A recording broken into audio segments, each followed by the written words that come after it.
Guillaume Journeau, bonjour. Bonjour Yann. Il y a eu énormément d'annonces de deals ou de partenariats ces derniers mois entre des constructeurs japonais et des développeurs de solutions dans la voiture autonome. Je pense à Toyota notamment, qui, on avait l'impression pendant plusieurs années, n'était pas concerné par le sujet. Est-ce que vous diriez qu'il y a actuellement un retour ou une vengeance des constructeurs japonais sur ce dossier ou certaines des marques japonaises? Alors je ne dirais pas une vengeance parce que... La vengeance sert pas à un crime. Oui, il n'y a pas de sujet, à vengeance, ni même à revanche, puisqu'aujourd'hui l'industrie automobile japonaise est florissante, aussi bien en termes de résultats commerciaux que de résultats financiers. En revanche, il y a une accélération, ça c'est sûr.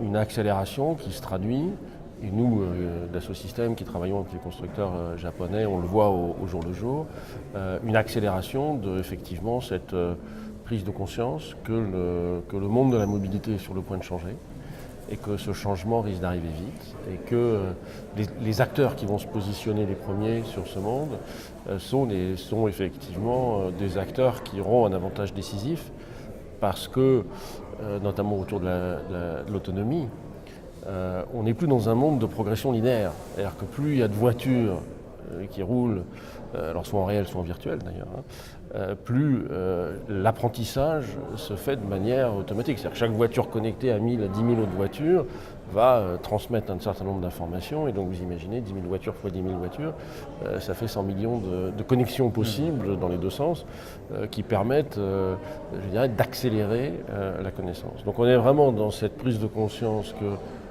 est-ce que la voiture autonome ou est-ce que le transport autonome, le transport autonome, les premières expériences dans des zones, vitesse limitée, ça va arriver très vite, mais le transport autonome à plus grande échelle qui va vraiment décoller, est-ce que c'est dans 2, 3, 4, 5, 10 ans, je veux dire, c'est plus tellement la question. La question aujourd'hui, c'est de savoir qui sera le premier arrivé et qui sera le premier à être capable.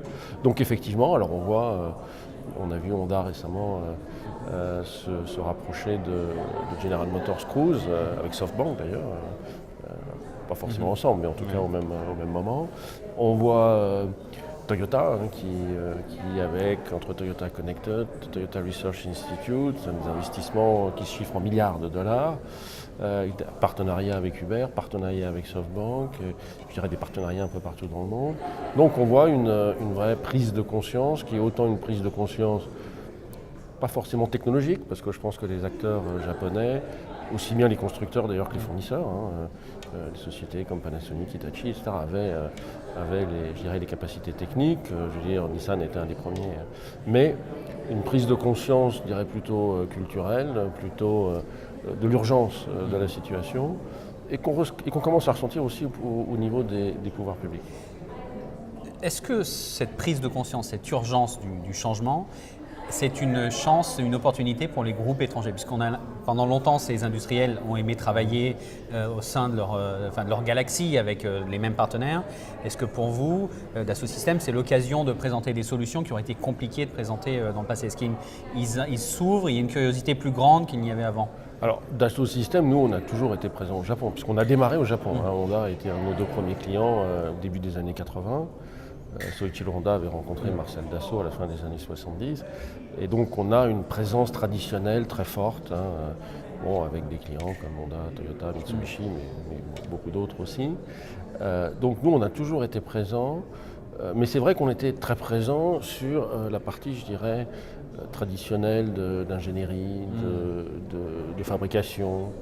Et que maintenant on approche par exemple sur les systèmes de ce qu'on appelle le Model-Based System Engineering, donc qui, pour faire simple, consiste très en amont, à partir du moment où un véhicule devient beaucoup plus complexe, n'est plus simplement un assemblage de pièces mécaniques, mais derrière il y a de l'électronique, il y a du software, il y a de la logique, donc il faut dès le début dire qui va faire quoi dans le véhicule, parce que sinon, bien évidemment, les choses ne correspondent pas. Ça, ce sont des choses auxquels aujourd'hui les constructeurs japonais sont très sensibles et se rapprochent de nous et auxquels on va les aider.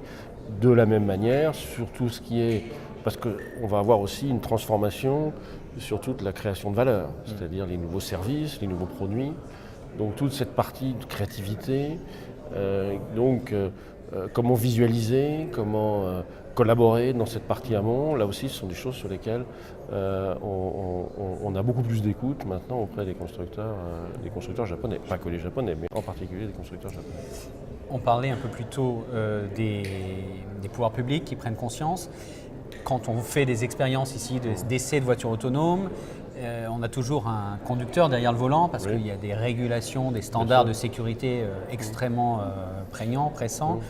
Est-ce qu'ils vont être prêts à accepter le risque? Est-ce que le gouvernement japonais, vous sentez, il est poussé par ces constructeurs qui se plaignent de ce cadre un peu trop strict, un peu trop rigide? Est-ce que ça change ça? Alors, c'est pas particulier au Japon. Je pense qu'aujourd'hui, à quelques exceptions près, dans des zones limitées avec des vitesses très limitées, il y a toujours un pilote, pas dans l'avion mais dans le véhicule, au cas où. Les premières expériences sans conducteur vont commencer là dans les semaines qui viennent. On voit aux États-Unis, on le voit, on va le voir probablement en Chine aussi assez rapidement. Et je pense qu'au Japon, ça va sûrement commencer par les campagnes, parce que dans les campagnes, il y a de plus en plus de personnes âgées, les jeunes sont partis à la ville, et puis il n'y a plus de pilotes, du coup, non pas dans l'avion toujours, mais dans les transports en commun, dans les taxis. Et donc là, je dirais un peu par la force des choses, par la nécessité, on va voir arriver. Donc le gouvernement japonais a dit qu'il allait mettre en place un certain nombre de nouvelles solutions pour faciliter ce passage. Moi, je n'ai aucun doute que... Alors c'est vrai que le Japon est un pays où les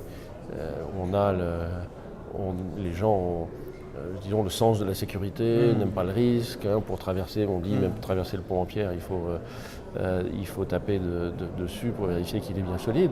Mais je pense qu'en son temps, les autorités japonaises, je crois, sont conscientes qu'il faudra franchir le pas. Guillaume Gendreau, merci. C'est moi qui vous remercie.